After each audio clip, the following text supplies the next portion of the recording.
kitchen. We still have a few apples from our apple tree, and they've been in the fridge for a little while. So I am hoping to get something cooked today with these. I wanted to make some apple crisp, which is one of our favorites, and we happen to have 8 apples left, which is exactly how many I need. I am going to be using my KitchenAid for peeling my apples. I absolutely just love my KitchenAid. If you are on the fence about buying one, they are amazing. I think I've had my KitchenAid almost 11 years. I got it for my bridal shower, so it was a long time ago, and I just replaced the very first piece.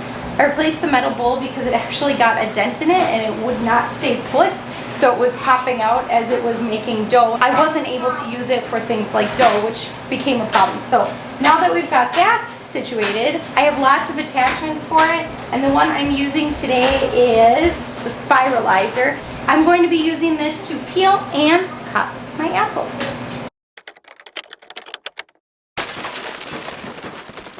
The recipe I am making is for an 11 by 14 inch pan, but the size of pan really doesn't matter. Sometimes I'll cut this recipe in half and use an 8 by 8 pan. I am using 8 apples peeled, cored, and sliced at the bottom of my greased pan. I'm adding a 1.5 cups of brown sugar. I'm adding 2/3 cup of soft butter. I actually had to melt mine in the microwave because I took it straight from the freezer. I'm adding 1 cup of flour. I'm adding 1 cup of old-fashioned oats. I'm adding 1.5 teaspoons of cinnamon. I'm adding 1.5 teaspoons of nutmeg. Setting aside all of my apple peels and cores, I did cut out any that were bruised or had blemishes, and I'm going to be making some apple scrap vinegar at the end of this video. If you'd like to see that recipe and how I plan to use it, be sure to stick around till the end. Preheat your oven to 375 degrees. Bake your apple crisp for 30 minutes. We're just getting the apples nice and soft, melting that butter a little more, and cooking that oatmeal. My favorite way to serve hot apple crisp is with a big scoop of vanilla ice cream. If this recipe is a little too sweet for you, you can always cut the topping in half.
So I have all my ingredients out to make some apple scrap vinegar.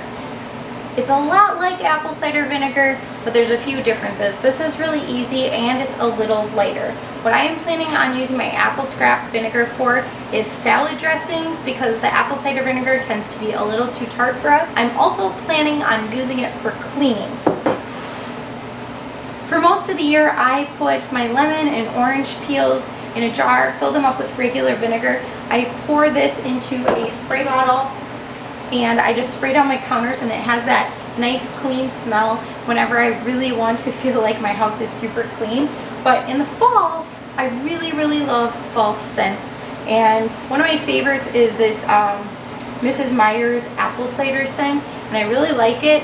But I'll tell you something, that's not what's in here. There's actually this in here. I usually just refill it with what I've got. I buy one of these and use it until the sprayer stops working, and then I splurge and buy another bottle. I'm hoping that with my apple peel vinegar, I will get kind of that similar apple scent in my kitchen that I love in the fall. So the ingredients I need for this recipe are super simple. I just need my apple peels, my cores, the things I saved, in a jar, and water. That's basically it. But I am going to be adding a few extra things to just make this go a little smoother.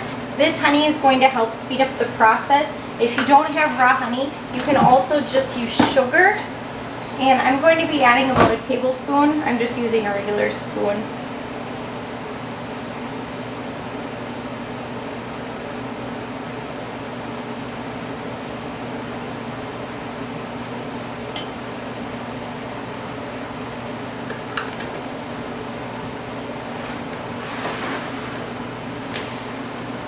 Oh, so sweet.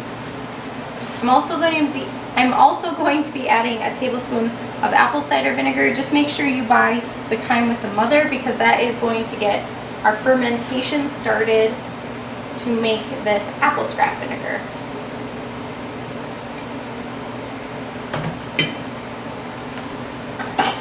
I used about 8 apples worth for this half-gallon jar, so if you have more apples than that, you might want to use a larger jar. So the next thing I'm going to do is I am just adding some unchlorinated water, and I just want to cover up my apple peels and cores. As you can probably tell, my jar is not completely full, so what I'm going to be doing is I'm going to be adding one of my pickle pebbles from my Mason Tops fermentation kit. I picked this up last year when I got really into fermenting things, and it has come in handy a lot. The Mason Tops just sit right on top and kind of help weigh everything down so it stays under the water. Alright, I might have to scoop a couple that sneak up. Those pickle pebbles are going to hold this down. If you don't have the actual glass pieces to do that, you can use a clean rock or anything really heavy. I'm going to use a pickle pipe on the top with my ring, just so I can let kind of the gases go out on their own, so I don't have to worry about it so much. If you don't have one of these, just a piece of cheesecloth or really thin cloth, and the band works really well. And now all I do is I let it sit. It's going to take about 4 weeks before this turns into apple scrap vinegar, about 2 weeks with the apple cores and everything in it, and it's going to be bubbling. As soon as it stops bubbling, I know it's done. What I am going to do is I'm going to stir it every day. Actually, I probably should have stirred it before I set it for today, but I'll stir it tomorrow just to keep it going. That honey that we added and the apple cider vinegar were optional things, but they definitely are going to give it a little kickstart. So in about 2 weeks, it'll stop bubbling, and then I will strain off all of these apple peels, apple cores, and I will leave it in a bottle kind of in a similar fashion where it can air out for another 2 weeks, just until I'm sure we're not going to have an explosion in the cupboard when I bottle this stuff up. Thanks for spending time with me in the kitchen today. If you made the apple crisp recipe or the apple scrap vinegar, will you leave a comment down below? I would love to hear how it turns out. Bye!